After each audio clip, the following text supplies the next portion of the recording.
உங்கள மாதிரி the smaller cities ன்னு சொல்லலாம். ஈரோடுன்றது ஸ்மாலர் சிட்டின்னு சொல்லலாம். அங்கேயும் கேம்பஸ் பிளேஸ்மெண்ட்ஸ் கண்டிப்பாக நடக்குது.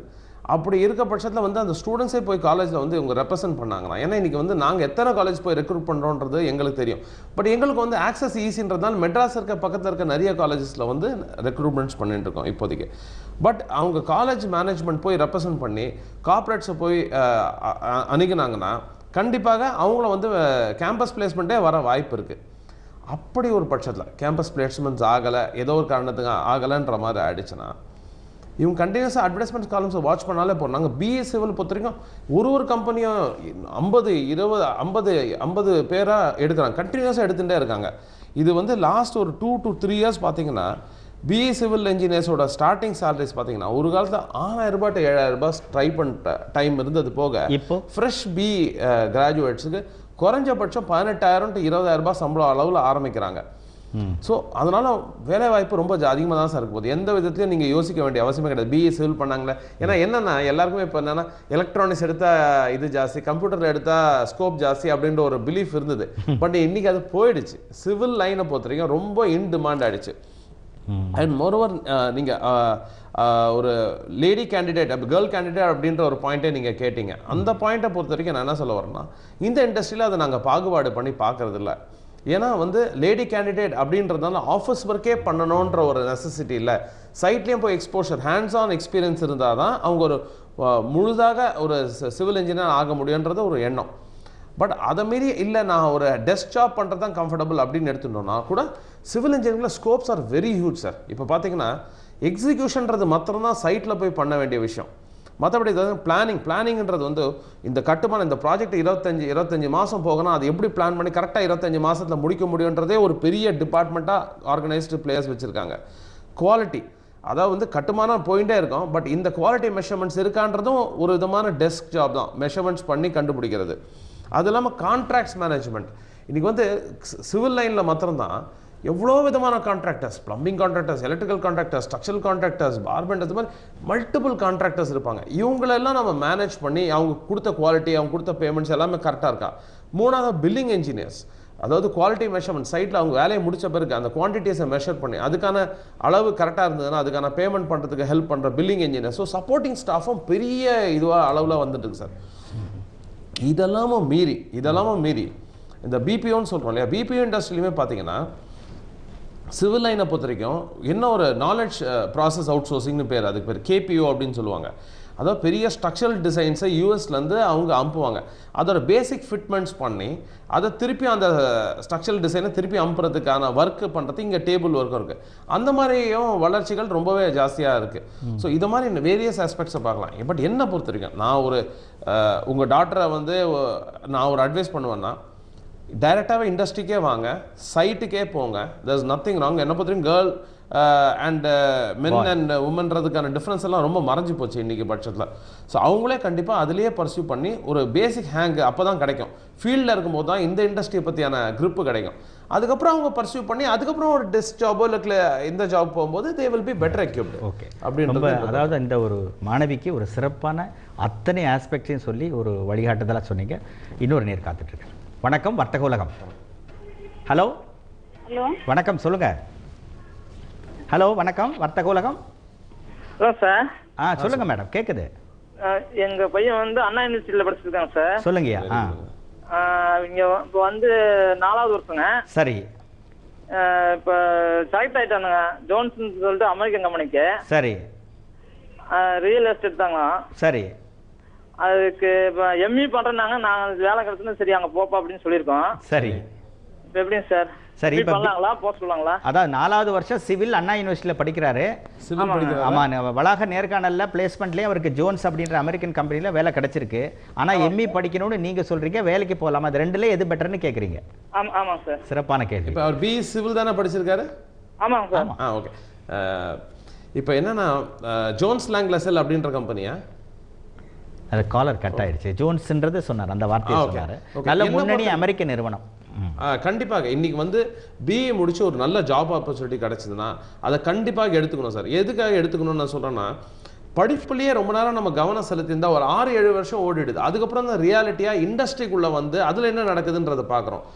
என்னை பொறுத்த வரைக்கும் 4 வருஷம் படித்து முடித்த பிறகு ஹேண்ட்ஸானாக நம்ம படித்தது என்ன, நம்ம புரிஞ்சுட்டது என்னன்றது ஹேண்ட்ஸான ஒரு எக்ஸ்பீரியன்ஸாக போய் பார்க்க முடிஞ்சதுன்னா அதோட ஐடியா ரொம்பவே த grip ஆன் த நாலேஜ் வந்து இம்ப்ளிமெண்ட் பண்ணி உங்களுக்கு அதுக்கு ஆனால் அர்த்தம் நல்லா புரியும். அதை மீறி இன்னொரு 2 வருஷம் 3 வருஷம் எக்ஸ்பீரியன்ஸுக்கு அப்புறம் கூட திருப்பி படிக்க போகலாம். அதனால ஒன்றுமே கிடையாது.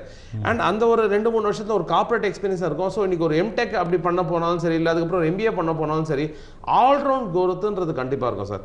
ஸோ அண்ட் அது மாதிரி மல்டிநேஷனல் கம்பெனிஸ்ல போய் ஜாயின் பண்ணும்போது என்னன்னா அவங்க கொடுக்குற எக்ஸ்போஷர், ஒரு ப்ரொஃபஷனலிசம், அந்த மாதிரி ஒரு லேர்னிங் வந்து படிப்பில் மாத்திரம் தரவே முடியாது. ஸோ கண்டிப்பாக அந்த மாதிரி ஒரு வாய்ப்பு கிடைச்சா அவர் எடுத்துன்றது தான் 100% கரெக்டு.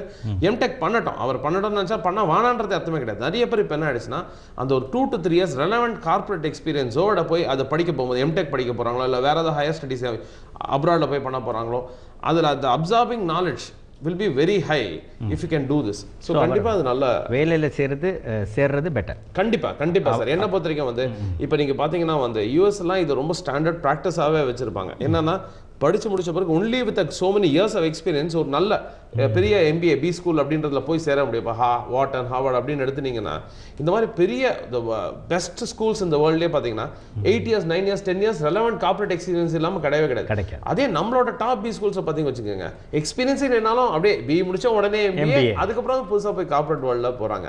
என்ன பார்த்தீங்கன்னா எக்ஸ்பீரியன்ஸோட போகிறதுன்றது பெரிய டிஃப்ரென்ஸ் உண்டு பண்ணும். ஸோ அந்த வேலை அந்த எக்ஸ்பீரியன்ஸ் ரொம்ப முக்கியம். கண்டிப்பாக சார். அப்புறம் ஒரு பொதுவான கேள்வி, இப்போது HR அதாவது ஹியூமன் ரிசோர்ஸஸ், மனித வளம், இதில் வந்து ஸ்கில்டு அன்ஸ்கில்டு அதே மாதிரி மேனேஜ்மெண்ட் பல தரப்பில் இந்த கட்டுமான துறையில் வேலைகள் இருக்குது.